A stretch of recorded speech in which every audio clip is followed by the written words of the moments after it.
Welcome to CRE Cafecito, the CCIM Miami Podcast, where commercial real estate insights are served with a shot of Miami flavor. Hosted by CCIM's own Ruben Ruban, better known as Ruben the Cuban, this show brings you conversations with top professionals, CCIM fundamentals made simple, and the latest South Florida market moves. Each episode delivers practical nuggets of wisdom you can put to work right away in your commercial real estate business. Now, grab your cafecito and let's fuel success in commercial real estate. Welcome to another episode of CRE Cafecito, the CCIM Miami District podcast. Today we're excited to have George Dargham, owner and founder of Office Furniture for Sale, along with Alana de Alzaga with us, and they're going to tell us a little bit about the stories. And thank you for sponsoring today's podcast. Appreciate all your support you have for the CCIM Miami District and the community at large. So with that, welcome to the show. Thank you, Ruben. Thank you. It's a pleasure to be here with you. Oh, thank you, George, and thank you, Alana.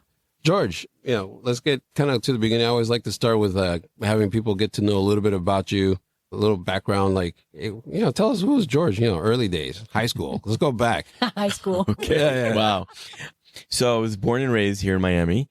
I went to private schools throughout Miami. I went to Columbus High School, graduated from Columbus in 1993.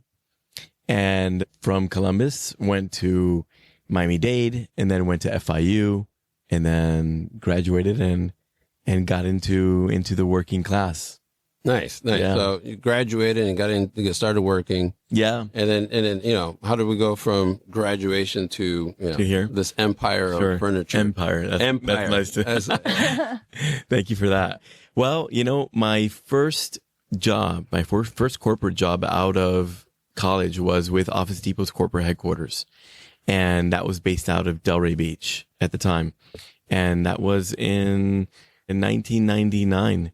And got a job as a logistics director for them and managing different efficiencies within their warehouses, solving operational bottlenecks that they had throughout all their distribution centers. Mm-hmm. And it was great. I stayed there. I was working for them for about 6 years, moved around a little bit inside the company. And then I got the itch, I grew up in a very entrepreneurial family. And so, observing my dad, my mom, and building the business that they had and what really supported my sisters and I throughout our childhood. My dad was a huge role model for me. And so one of my last projects with Office Depot was what to do about customer returned merchandise. They had a major issue with regards to competing against Amazon. Amazon, as you guys know, accepts any and all returns. Right. So Office Depot needed to compete in that arena. But they didn't really have a great reverse logistics strategy. So yes, they were receiving all the returns, but they were either throwing them away, they were donating them. They had a few guys that would buy here and there, but nothing consistent, nothing professional. So I don't know. I was in my office and I recall just thinking to myself and thinking, this is not what I want to do for the rest of my life. I was younger. I was 29 and I was able to risk. I wasn't married. I didn't have children. I know that I can live on bread and water if I have to. So, and I had a little nest egg saved up. So nothing, I decided to leave.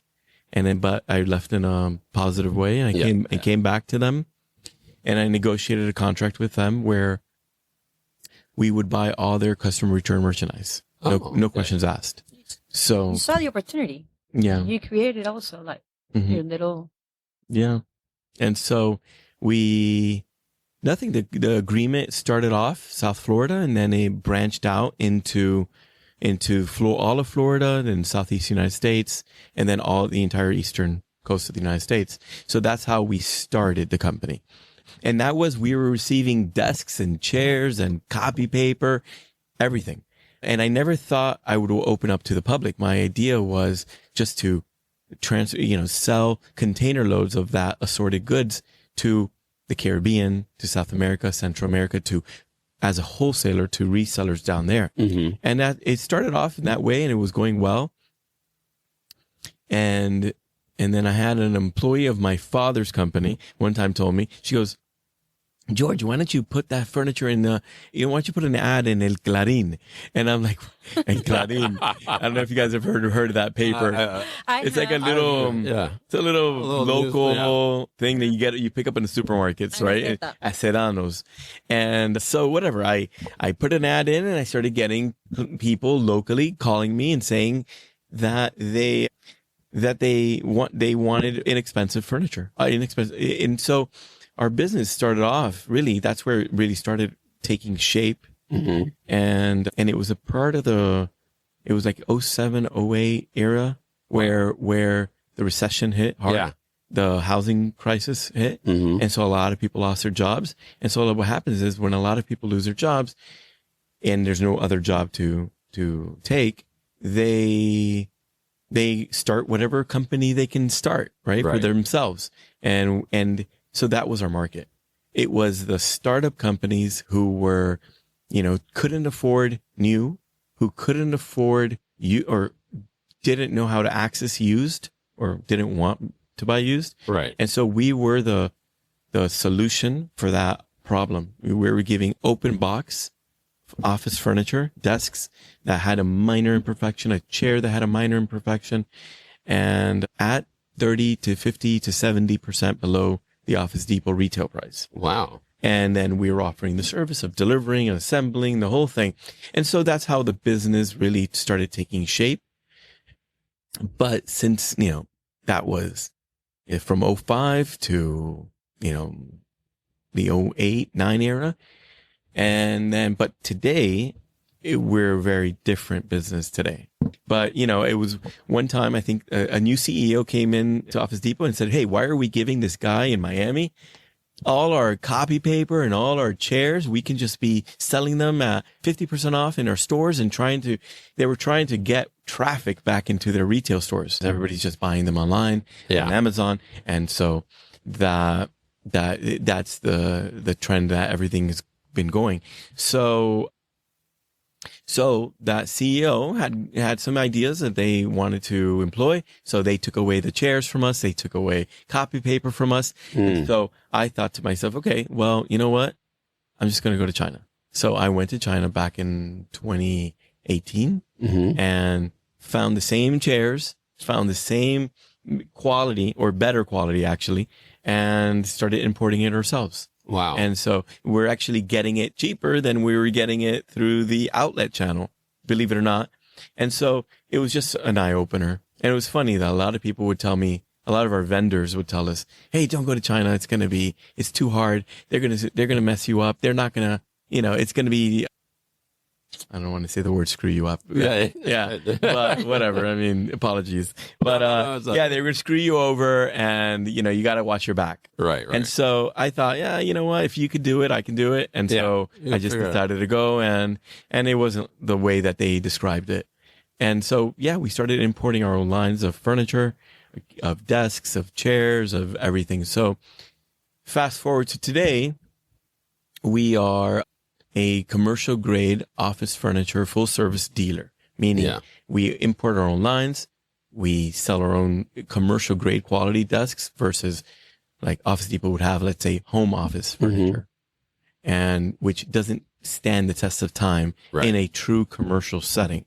So we've upgraded our lines, we've upgraded our seating, but we're also dealers of US made office furniture products as well. So we're dealers of Han, we're dealers for AIS, which are these well-known manufacturers in the country. So nice. Yeah. Well, that's a great story. Sorry, I think I don't know if I went too long. No, it's perfect. Officefurnitureforsale.com. Is that like the name from the beginning?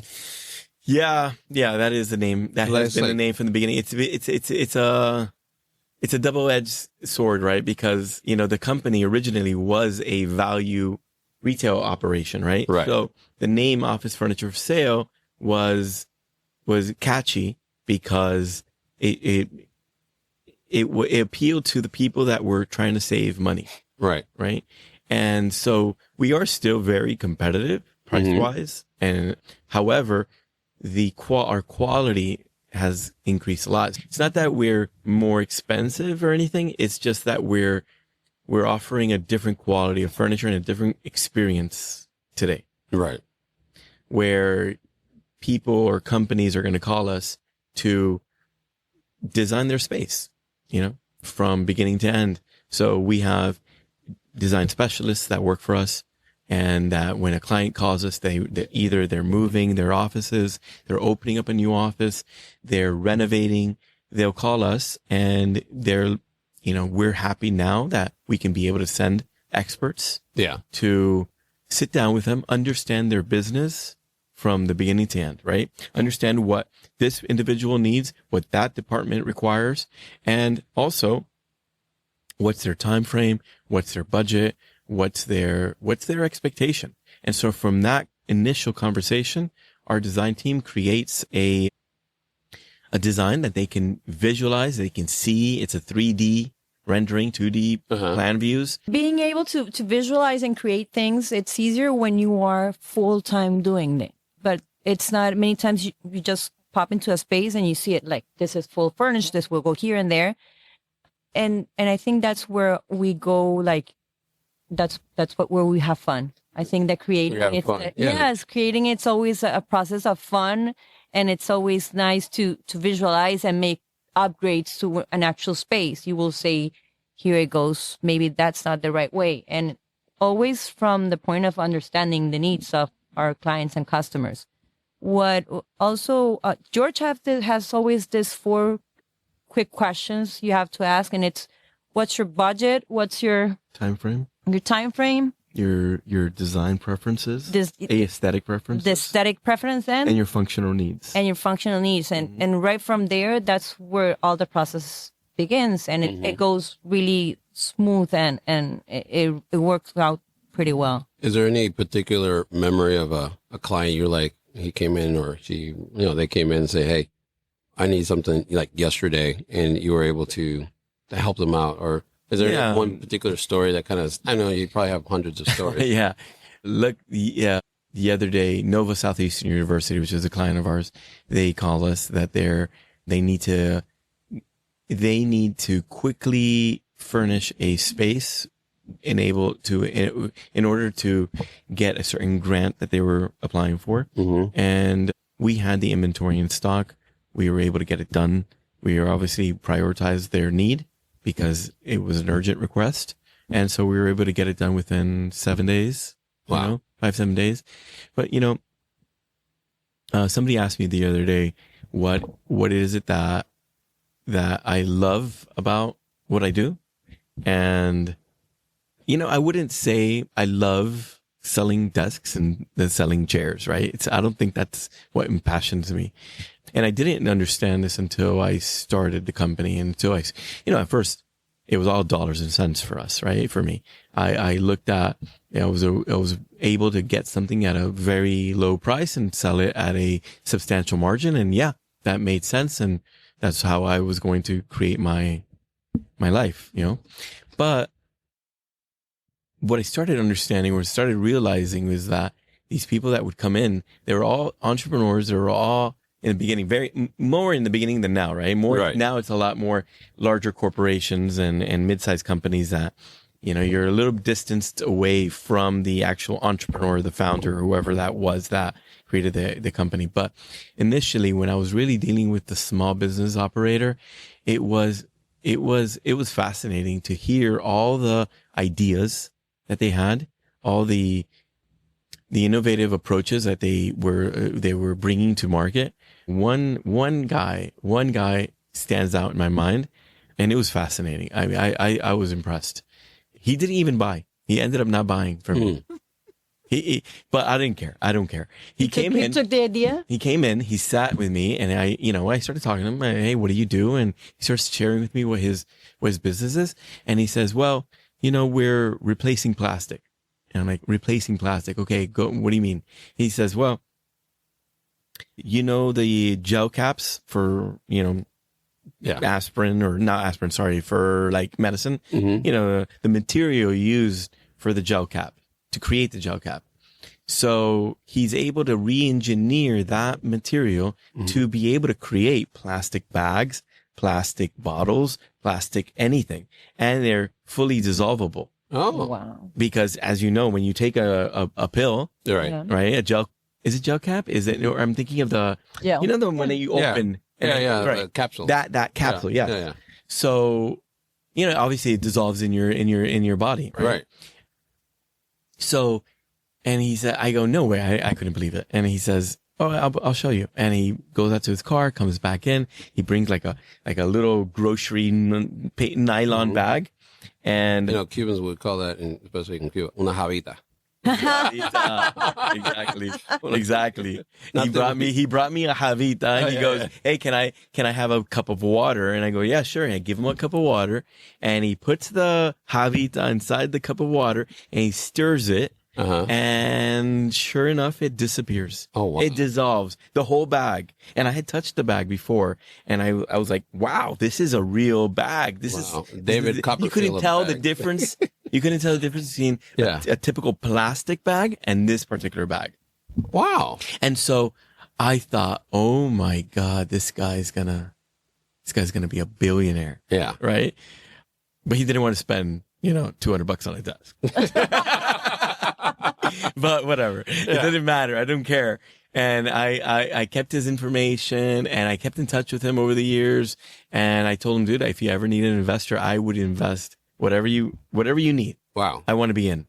And I don't know, you know what? It's funny. People have an amazing ideas, amazing know-how, but they just, sometimes they don't know how to take it off the ground, Yeah. And you can have a million ideas, but if you don't know how to implement it and how to make it a profitable venture, I don't know. It's sad because it would have really, I think, helped the environment. Yeah. But Well, speaking of the know-how, a lot of that comes with experience, going back to your 29-year-old self when you said, hey, I'm going to launch and do this kind of thing. And then you moved on, you switched it. I'm going to go straight to China and start, So things obviously changed. Things are shifting. We have one of our CCIM lunches coming up. It's about tariffs. And then you're actually probably in the middle of all of that. Do you mind shedding some light? What do you think of what's going on? before Trump, Right. okay, we were at 0% tariffs and life was beautiful. Right. Right. People were saving money. We were making good profits. It was great. When the initial Trump tariffs took place and it implemented a 20% tariff on our 20 or 25, 20, I think it's 20. Yeah. 20% tariffs on all China imported goods. Look, I mean, China is the factory of the world. Absolutely. It's not easily replaceable. It's not like you can, and his logic was, well, just go and make your stuff somewhere else. So initially I was okay with it. I was pro the tariffs. I was pro, I said, okay, well, whatever. We have to suck it up. We have to do what's right for the country. Mm-hmm. And I was a proponent of it, and it's fine.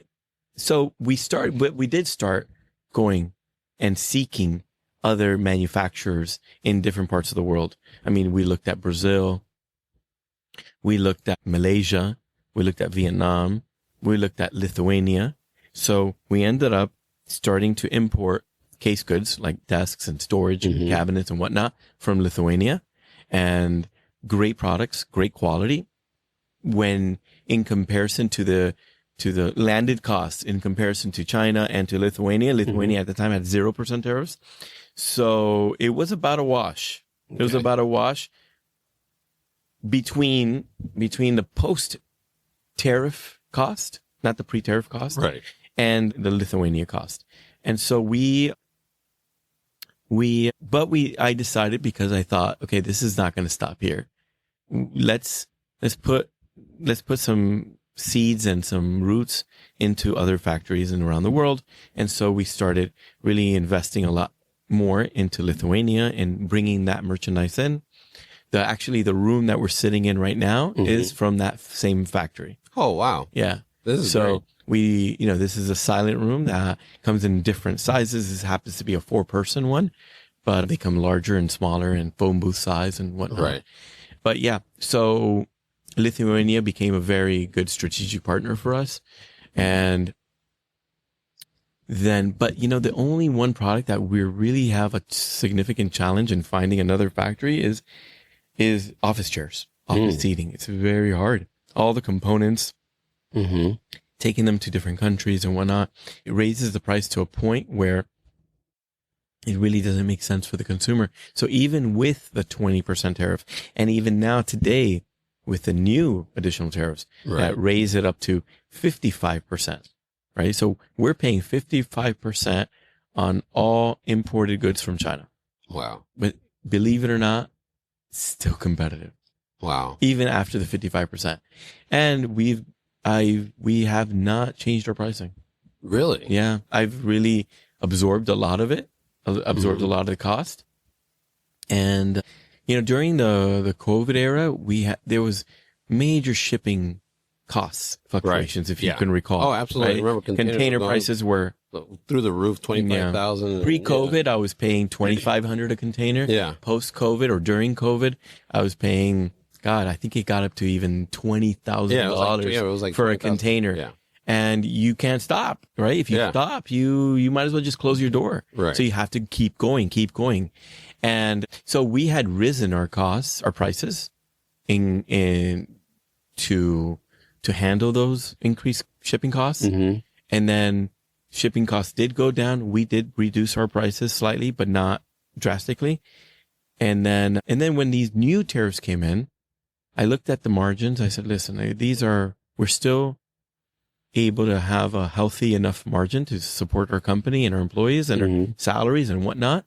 So I just decided to keep them the way it is and just absorb it. And it is what it is, Are we constantly looking for new sources? Yes. But honestly, it's very hard to find.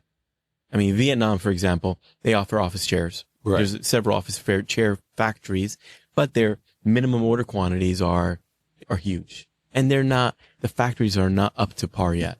Yeah. To produce, for example, if I put a container order, I just put a container order in 2 days ago with two of my factories in China, and they're going to, produce it in 30 days. The same order in Vietnam will take probably double that. So it'll take 60 days for them to produce it, and then another, 30 or 40 days to ship it over. It's a much harder process to manage when you get out of the efficiency of what China is. Right. Well, I know time's a little short. I only a couple more questions. One's more local on the sense of, you've been in the business now, and Alana, I know you guys on the front line with the office market, the commercial office market kind of going through its thing. People working a little more from home, so, trying to get back there. We've seen in the last couple of years, at least for me, everything from the standing desk to all sorts of different types of chair. What kind of trend, or is there any particular trend that you're seeing that here in South Florida or different parts of the country, in particular with office furniture, has been changing, or this is where we're going with these more open spaces with sound booth, or I don't know, that kind of thing? Or you're hitting it right. You're hitting it right. Like Nordic kind of style. Yeah, so organizations are becoming more flat, right? So you don't have the traditional hierarchical type of organizational model that you had back in the 80s and the 70s and 90s. So as companies become more flat, and from an organizational standpoint, they want a more collaborative type work environment. You have the new generation that's coming out of college right now that's expecting more from where they work. When I got out of college, I was happy to sit in a cubicle and get paid and listen to my boss and say, yes, sir, and yes, ma'am, and do whatever they say. Now the generation is more thoughtful. They want to be more involved. They want to blend their work with their life, their personal life. And so all of that translates to a different type of furniture model. You want an environment they call it resimercial, right? Residential, commercial blend. So you want to have that's what, for example, WeWork. You go into a WeWork and it's very, I don't even know if WeWork is still around. Whatever those places are right now, right? Those co-working spaces. Co-working space, but you go into these spaces and you feel at home. You're sitting on these gorgeous leather sofas. You have coffee, you have sodas, you have whatever you have sushi on the side. You have whatever you want, and you have a cool vibe. Yeah. You have a great atmosphere. You have a lot of people around and people, like-minded people. So I think companies are changing the designs, changing the way they think and how they set up their offices to attract that talent. You design your space for a few different reasons. You design your space for, you have clients coming over and you want to make your space look professional and polished. You have investors who come, they want to see, hey, where's our money going to? Are you sitting in a used cubicle somewhere or whatever? Or did you make the space look modern? Right. But one of the biggest reasons to update your space is really to attract talent, because that's what it's going to take to get people to, why are they going to work? A lot of these kids or young professionals have many options. So they can either work for themselves, in this creator type of economy. They can work for themselves. They can work for, Google, Apple, whoever, one of these guys, or they can work for you. So how are you going to attract them? How are you going to differentiate your space to make it more attractive for somebody that's coming out right out of college that has it very clear in their mind what kind of environment they want to work in? Mm-hmm. And so, the spaces are becoming open, collaborative. We did shy away from that during COVID, and I had a lot of my clients calling me saying, "Hey, put separations up, put barriers up," and and then the work from home. I was terrified. Terrified. That was in my mind in 2020. I thought that was the end of my business. Wow. I mean, I sent people home. I didn't know if they were coming back. I didn't know what the future of office was going to be, But, I honestly, I give a ton of credit to Governor Ron DeSantis for opening up the state and making it open for business. Yep. Saying, hey, Florida is open for business. And we have had a ton of New Yorkers come. We had a ton of Californians come. We had a ton of people from around the country come. And for me, we boomed. And so, we give a lot of credit to the governor and to the in a more lighter way of seeing it. You're old, I'm more young, so easy with that word.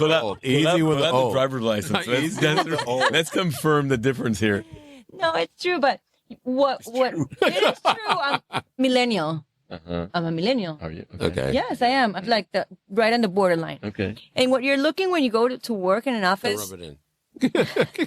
or you go in the office and you want I'm tired of being in this desk, so they want to get their laptop and go to an open space, but not in a benching.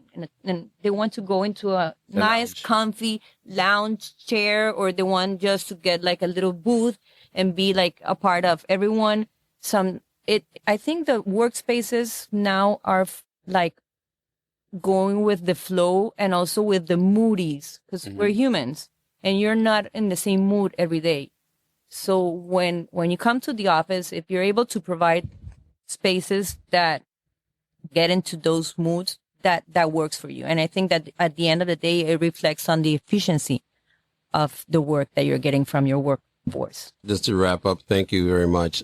As closing words, what would you say to a young George, or to those out there listening that they're early in their careers, they're coming into commercial real estate, or, they're just getting, it's difficult. It's challenging. It's very competitive, whether you're in brokerage or on the lending side and office space. I'm sure you're finding a lot of competition. What words would you say to a young George? Well, the young George is my son, right? I have a son and I talk to him all the time. And what I tell him is, it's very hypocritical for me to say it, because I didn't think like this as a younger George.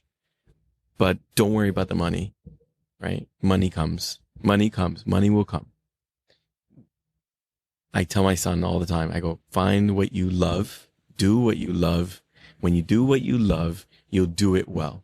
And when you do something well, people will find you. And eventually people will end up paying you for whatever it is that you do well in life. Right. But the most important thing is to find something that impassions you, that moves you, that gives you purpose every day. You know, I think we get lost in the economy of life. You know, we're trying to keep up with the Joneses. We want the latest car. We want the latest iPhone. We want the latest vacation. You know, we're looking at Instagram. We see all these people traveling the world and you're like, how do they do this? Right. And, you know, we're trying to keep up, and it's just unhealthy at the end of the day. I think it's unhealthy to live like that. And I think you just have to find something that you love and do it right and do it well. And just be an expert at whatever it is that you love. Very well said. Thank you very, very much. I'll make sure to include your website and your contact info in the show notes. And George and Alana with Office Furniture for Sale, or what's the acronym again? OF4S. Or we'll see what the future holds. But, you know, you guys have been very, very gracious. Thank you for letting us use your space. Thank you for sponsoring with CCIM Miami District and this podcast. And we look forward to future events, and hopefully a lot of people getting a lot of more office furniture from you guys, and you know, helping out this commercial real estate community that we have. Nice. Thank you. I mean, the CRE community has been really a huge help for us ever since we started networking with not only CCIM, with NAIOP. It's really opened up a lot of doors for us, and we're really grateful to the CREs that we work with, the brokers that we work with, who have trusted us with their tenants, with their clients. We don't take it lightly. If we're referred by a CRE, if a client is referred by a CRE, it's top priority in the company. It's a top priority. We want to make sure that those CREs look good, and that's our main focus, making sure that they're happy. Beautiful. So, yeah, thank you. Well, thank you guys very much. Thanks for joining us on CRE Cafecito, the CCIM Miami Podcast. If you enjoyed today's episode, be sure to follow, subscribe, and share it with others in the commercial real estate community. Stay connected, stay inspired, and as always, keep fueling success in commercial real estate.